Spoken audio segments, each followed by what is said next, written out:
22 साल की Greta Thunberg एक छोटा सा जहाज और गाजा के भूखे बच्चों के लिए एक बड़ा मिशन, लेकिन इजरायली नौसेना ने उनके सपने को समुद्र में ही डुबो दिया। मदलीन जहाज पर सवार ग्रेटा ने दुनिया को एक वीडियो में चेतावनी दी कि हमें अपहरण कर लिया गया है। ये वीडियो आग की तरह फैला और अब 3 दिन बाद इस कहानी ने एक नया मोड़ ले लिया है। मैं हूं कामरान सैफ और आप देख रहे हैं इनकलाब हिंदी।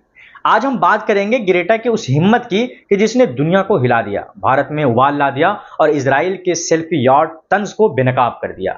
साथ ही ताजा अपडेट्स जो आपको हैरान कर देंगे। सुनिए वो क्या है अपडेट। ग्रेटा थनबर्ग वो नाम जो सिर्फ पर्यावरण का नहीं बल्कि इंसानियत का परचम बन चुका है। 15 साल की उम्र में स्कूल के बाहर अकेले बैठकर क्लाइमेट चेंज के खिलाफ आवाज उठाने वाली ये लड़की आज गाजा की भुखमरी के खिलाफ खड़ी है। फ्राइडेज फॉर फ्यूचर से लेकर फ्रीडम फ्लोटिला तक ग्रेटा ने साबित किया कि एक अकेली आवाज भी तूफान ला सकती है। लेकिन इस बार मिशन था खतरनाक। 1 जून को सिसिली से रवाना हुआ मदलीन जहाज, मकसद गाजा की 17 साल पुरानी नाकाबंदी तोड़ना। जहाज पर था चावल, दूध, दवाइयां और 12 निहत्थे कार्यकर्ता। रास्ते में 4 प्रवासियों की जान भी बचाई। लेकिन 9 जून को गाजा से 185 किलोमीटर दूर इजरायली कमांडोज ने जहाज को घेर लिया। ड्रोन से सफेद चिपचिपा पदार्थ छिड़का, संचार यानी कम्युनिकेशन को जाम कर दिया और ग्रेटा समेत सभी को हिरासत में ले लिया। 10 जून को ग्रेटा को इजराइल ने निर्वासित कर दिया। पेरिस पहुंचकर उन्होंने कहा कि इजराइल का हिरासत गैर कानूनी था। असल कहानी गाजा में हो रहे नरसंहार की है कि 5 फ्रांसीसी कार्यकर्ता अभी भी हिरासत में हैं क्योंकि उन्होंने निर्वासन से इनकार कर दिया था।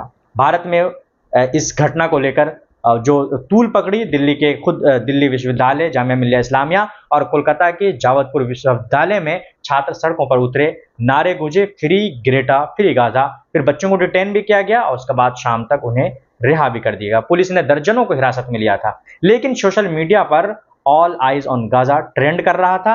एक भारतीय एक्स यूजर ने लिखा कि ग्रेटा ने वो कर दिखाया जो हमारी सरकारें खामोश होकर देख रही हैं। इजराइल के रक्षा मंत्री इजराइल काट्ज ने ग्रेटा को यहूदी विरोधी कहा और कार्यकर्ताओं को 7 अक्टूबर 2023 को हमास हमले का वीडियो दिखाने का आदेश दिया। लेकिन ग्रेटा ने इसे देखने से इनकार कर दिया। दूसरी ओर हमास ने हिरासत को अंतर्राष्ट्रीय कानून का उल्लंघन बताया है। संयुक्त राष्ट्र की फ्रांसिस्को अल्बानेस ने कहा कि गाजा के लिए हर बंदरगाह से जहाज रवाना होनी चाहिए। इसी तरीके से एमनेस्टी इंटरनेशनल ने नाकाबंदी को अमानवीय करार दिया है। इजराइल ने मदलीन को सेल्फी यॉट कहकर मजाक उड़ाया। विदेश मंत्री गिदोन सवार ने कहा कि ये पर्सोना नॉन ग्रेटा इजराइल में नहीं रह सकती है। मंत्रालय ने तस्वीरें शेयर की कि जिसमें सैनिक ने ग्रेटा को सैंडविच दे रहे थे और लिखा कि शो खत्म। लेकिन सवाल यह है कि अगर ये शो था तो क्या गाजा में 54,000 से ज्यादा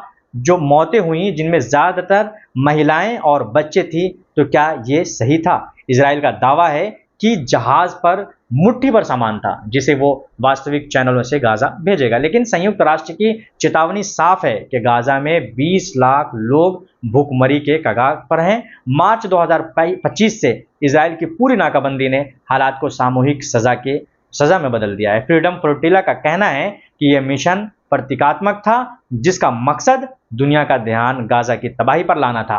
भारत में ग्रेटा की हिम्मत ने युवाओं को झकझोरा है। दिल्ली में एक छात्र ने एक्स पर लिखा कि जो काम बड़े बड़े नेता नहीं कर पाए वो 22 साल की ग्रेटा कर रही है। कोलकाता में प्रदर्शनकारी बोले कि गाजा की भूखमरी दुनिया की चुप्पी का सबूत है। लेकिन कुछ लोग ग्रेटा को नौटंकीबाज भी कह रहे हैं। सवाल यह है कि अगर एक 22 साल की लड़की बिना हथियार, बिना डर गाजा की नाकाबंदी को चुनौती दे रही है तो ये उनकी खामोशी नहीं बल्कि एक करारा जवाब है। ग्रेटा का पैगाम साफ है कि चुप्पी अपराध है। उन्होंने कहा कि हमारी हिरासत कुछ भी नहीं है। गाजा के लोगों की तकलीफ के सामने हमारी जो ये हिरासत है वो कुछ भी नहीं। वो चाहती हैं कि दुनिया न सिर्फ गाजा को मदद दे बल्कि इजराइल की नाकाबंदी और कब्जे को खत्म करने की मांग करे। ग्रेटा थनबर्ग सिर्फ एक नाम नहीं, एक मशाल है। 22 साल की लड़की पूरी हिम्मत के साथ इजरायली सेना से लड़ रही है।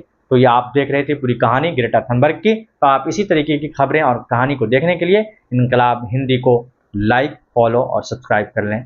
धन्यवाद।